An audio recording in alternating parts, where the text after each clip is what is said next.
என் அன்பு சகோதர சகோதரிகளே, தபசு காலத்தின் 24வது நாளுக்காக நன்றி செலுத்துகிறேன். இந்த உபவாச நாட்கள்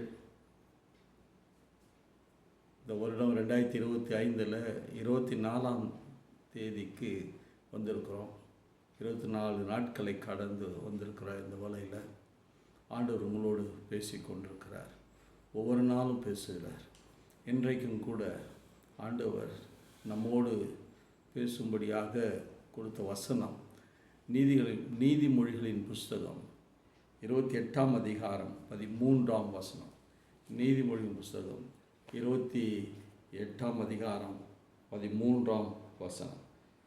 தன் பாவங்களை மறைக்கிறவன் வாழ்வடைய மாட்டான், அவைகளை அறிக்கை செய்து விட்டு விடுகிறவனோ இரக்கம் பெறுவான்.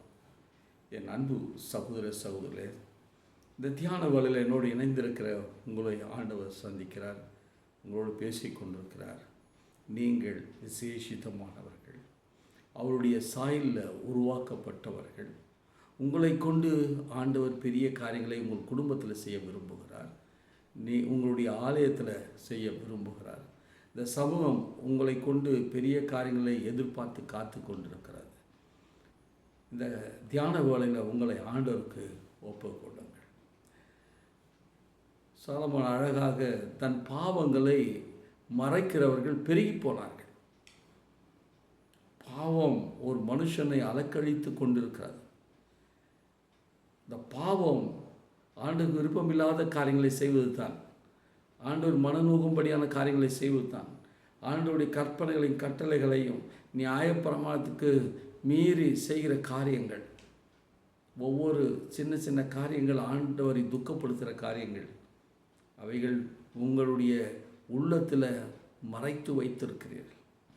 அதனால் உங்களுடைய இரத்த அழுத்தம் அதிகரிக்கும், உங்களுடைய இரத்தத்தில் இருக்கிற சர்க்கரை அதிகரிக்கும்.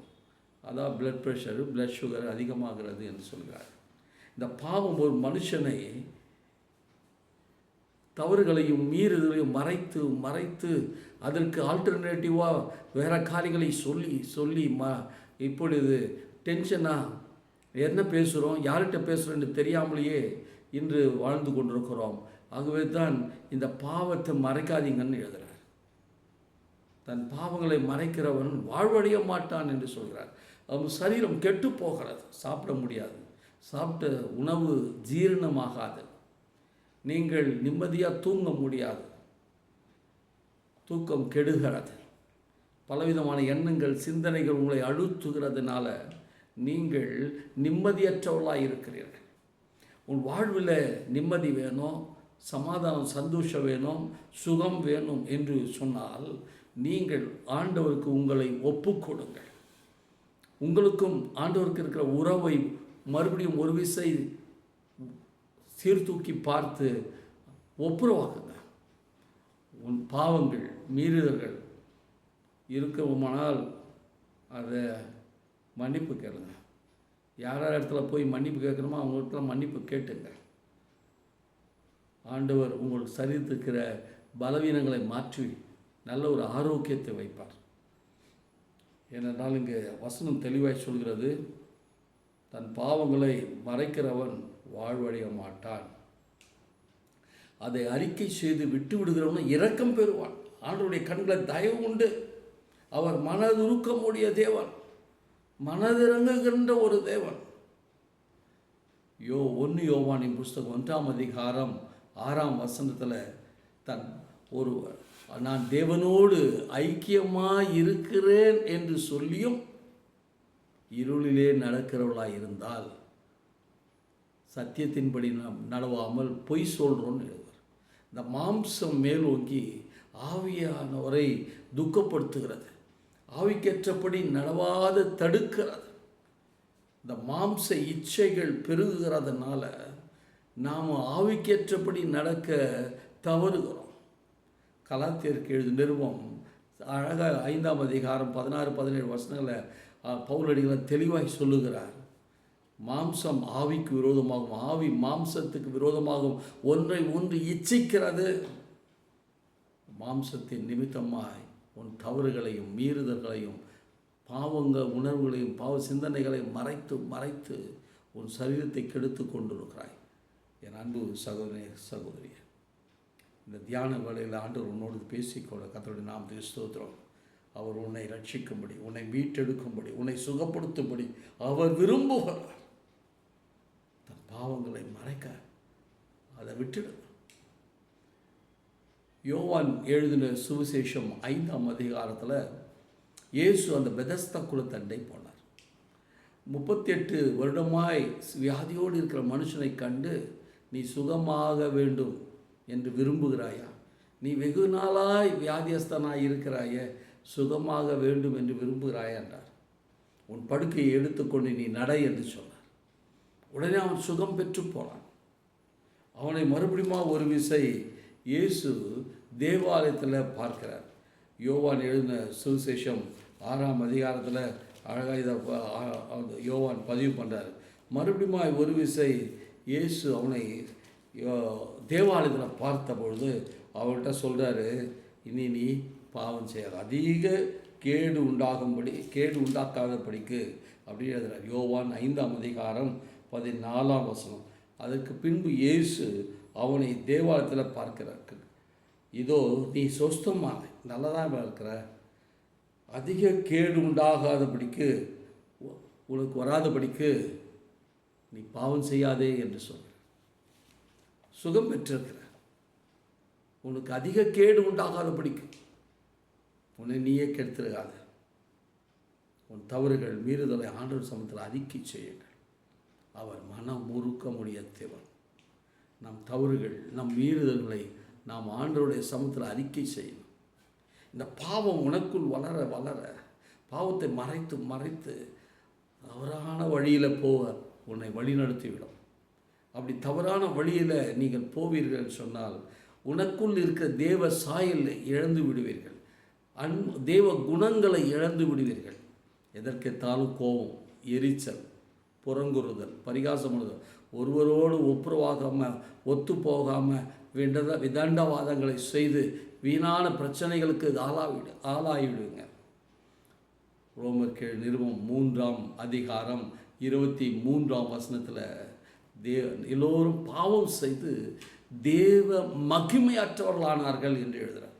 தேவ மகிமை நம்மை விட்டு விலகிவிடும். தேவ குணங்கள் நம்மை விட்டு மறைந்துவிடும். நாம் மிருகங்களாக மாறிடும். பிசாசின் குணத்தை உடையவர்களாய் மாறிவிடும். இந்த உலகத்தை சார்ந்த காரியங்களுக்கு முக்கியத்துவம் கொடுக்கும் பெருமை பாராட்டுகிறவர்களாக மாறிவிடுவோம். அன்பு தணிந்து போயிடும். உறவுகள் தணிந்து போயிடும். உங்களுடைய தெய்வ பக்தி இல்லாமல் போயிடும். அறிவு ஞானம் அற்றவர்களாய் போய்விடுவோம். ஓசியா தீர்க்கதரிசியின் புஸ்தகம் 4ஆம் அதிகாரம் 6ஆம் வசனத்தில், என் ஜனங்கள் அறிவில்லாமையினால் சங்காரமாகிறார்கள் என்று எழுதுகிறார். அறிவு குறைகிறது. அறிவற்றவர்கள் பெருகுகிறார்கள். என் அன்பு சகோதரி சகோதரியே, இந்த தியான வேளையில் ஆண்டவர் உன்னை சந்திக்க விரும்புகிறார். உன்னோடு பேசிக்கொண்டிருக்கிற கர்த்தருடைய நாம ஸ்தோத்திரம். உன் தவறுகள், உன் மீறுதல்கள், உன் பாவங்களை ஆண்டவருடைய சமூகத்தில் அறிக்கை செய்து ஆண்டவரோடு ஒப்புரவாகும். பாவ மன்னிப்பின் நிச்சயத்தை பெற்றுக்கொள்ளும். ஆண்டவர் உங்களோடு பயணிக்க விரும்புகிறார். இழந்து போன நன்மைகளை கொடுக்க விரும்புகிறார். உனக்கு ஏற்பட்ட எல்லா அநியாயத்திலிருந்தும் உங்களை விடுதலையாக்கவும் உங்களை சுகமாக்கவும் உங்களுக்கு வாழ்வு தர வேண்டும் என்று விரும்புகிறார். அதனால்தான் யோவான் தன் நிருபத்தில் எழுதுகிறார். 1 யோவானின் புஸ்தகம் 1ஆம் அதிகாரம் 9ஆம் வசனத்தில், நாம் நம்முடைய பாவங்களை அறிக்கை செய்தால் பாவங்களை மன்னித்து அதனால் ஏற்படும் எல்லா அநியாயத்தையும் நீக்கி உங்களை சுத்திகரிப்பதற்கு அவர் நம்பத்தக்க உண்மையும் நம்பத்தக்கவருமாய் இருக்கிறார் என்று எழுதுகிறார்.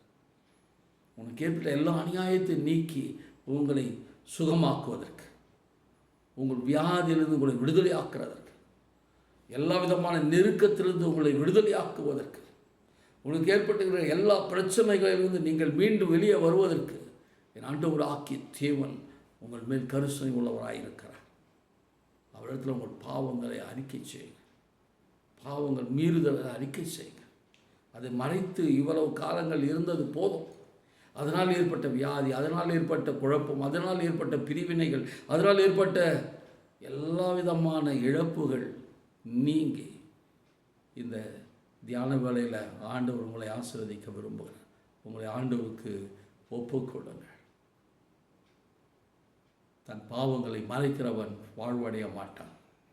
அவைகள் அறிக்கை செய்து விட்டு விடுகிறவனோ இரக்கம் பெறுவான் என்று எழுதுகிறார். இந்த தியான வேளையில் உங்களை ஆராய்ந்து பார்த்து உனக்காக மரித்து உயிர்த்தெழுந்த இயேசு மறுபடியும் வரப்போகிறார். இந்த தபசு காலங்களின் 24ஆம் நாள் உங்களை ஆண்டவருக்கு ஒப்புக் கொடுங்கள். ஜெபம் செய்வோம். எங்களை நேசிக்கிறதான அன்பின் தகப்பனே, கர்த்தருடைய நாமத்துக்கு ஸ்தோத்திரம்.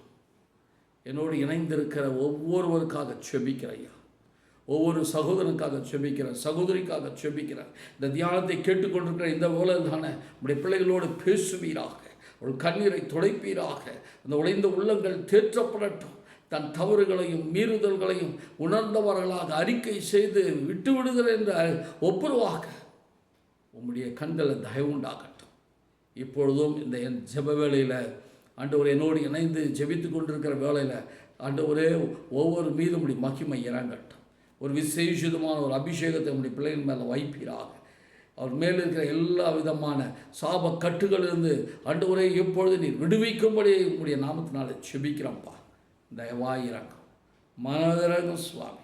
விசேஷமான ஒரு அபிஷேகம் உங்களுடைய பிள்ளைகள் மேல் இறங்கட்டும். தேவ மகிமை இறங்குவதாக. தன் பாவங்களை மறைக்காதபடிக்கு அறிக்கை செய்ய வேண்டும் என்ற உணர்வுகளை தாங்க. யார் யாரிடத்தெல்லாம் மன்னிப்பு கேட்கணுமோ மன்னிப்பு கேட்கட்டும். யார் யாரெல்லாம் மன்னிக்க வேண்டுமோ அவர்களை மன்னிக்கட்டும். ஆண்டவரை யார் இடத்தெல்லாம் பேச வேண்டுமோ அவர்களை பேச ஆரம்பிக்கட்டும். அன்பு செலுத்த ஆரம்பிக்கட்டும். உறவுகளை புதுப்பித்துக் கொள்ள ஆரம்பிக்கட்டும். ஒவ்வொரு குடும்பத்திலும் சமாதானம் வரட்டையா. ஒவ்வொருடைய வாழ்விலும் ஆண்டவரே இருள் நீங்குவதாக. ஒவ்வொருடைய இல்லத்திலும் விளக்கேற்றுவீராக. ஆண்டவரே ஒவ்வொருடைய ஆண்டவரை அறிக்கை செய்கிற பாவங்களையும் மீறுதலையும் தயவாய் மன்னியும் சுவாமி. மன்னியும் ஆண்டவரை. உடைய பிள்ளைகளை ஆண்டவர் தொடர்ந்து உடைய பிள்ளைகளை உடைய கரங்களை ஒப்பு கொடுத்து செபிக்கிறேன் சுவாமி. சிறு பிள்ளைகளுக்காக செபிக்கிறேன், வாலிப பிள்ளைகளுக்காக செபிக்கிறேன், பெரியோர்களுக்காக செபிக்கிறேன். ரட்சியம், இந்த ரட்சிப்பின் அனுபவத்தை உடைய பிள்ளைகள் பெற்றுக்கொள்ளட்டும். வியாதியின் மத்தியிலும் பலவீனத்தின் மத்தியில் இருக்கிற ஒவ்வொருவருக்காக விசேஷமாய் செபிக்கிறேன். உடைய தழுமையான கரங்களால் தொடுவீராக. உடைய சுகமளிக்கும் வல்லமை ஒவ்வொருடைய சரீரத்துக்குள்ள பாய்ந்து போகட்டும். ஆண்டவரே பலவீனமாக இருக்கிற அவயங்கள் புதுப்பிக்கப்படுவதாக. என்னோடு இணைந்து செபித்து கொண்டிருக்கிற வேளையில் இந்த உடைந்த எலும்புகள் கூடட்டும் ஐயா. அந்த பேக் பெயின்லாம் மாறட்டும். எல்லா ஜாயிண்ட்லேயும் தேவ மகிமை இறங்குவதாக. எலும்பு நடுக்கும்படியான பலனை உடைய பிள்ளைகள் பெற்றுக்கொள்ளட்டும் ஐயா. ஆண்டவரே கண்களில் இருக்கிற எல்லா விதமான கஷ்டங்கள் நீங்கி நல்ல ஒரு ஆரோக்கியத்தை பெற்றுக்கொள்ளட்டும். பேச முடியாதவர்கள் பேச ஆரம்பிக்கட்டும் இயேசுவின் நாமத்தினால. கேட்க முடியாத செவிகளை ஆண்டவரே சிலுவையின் அடியாளத்தை வரைந்து செபிக்கிறேன். ஆண்டவரே கேட்கும் திறமை இப்பொழுது உருவாகட்டும் இயேசுவின் நாமத்தினால. கேட்க முடியாதவர்கள் கேட்க ஆரம்பிக்கட்டும். பேச முடியாதவர்கள் பேச ஆரம்பிக்கட்டும். இந்த நாவின் கட்டுகளை இயேசுவின் நாமத்தினால கட்டழிக்கிறேன் சுவாமி. பேச ஆரம்பிக்கட்டும். எல்லா பொல்லாத ஆவிகள், பிசாசின் அந்தகார சக்திகள் ஆண்டவரே அலக்கழித்து கொண்டிருக்கின்ற ஆண்டவரே ஒவ்வொரு மீதும் தேவ மகிமை இறங்குவதாக. எல்லா விதமான அந்தகார சக்தியின் பிடியிலிருந்து நம்முடைய பிள்ளைகளை விடுவிப்பீராக. தெய்வீக ஒரு சுகமளிக்கும் வல்லமாய் ஒவ்வொரு மீதும் இறங்கட்டும் சுவாமி. இந்த தியான போல் தானே ஆண்டவரே தபசு காலங்களில் ஒரு மாற்று உருவாக்கத்தை கொண்டு வரோம். ஒரு புது சிருஷ்டியை மாற்றுங்க.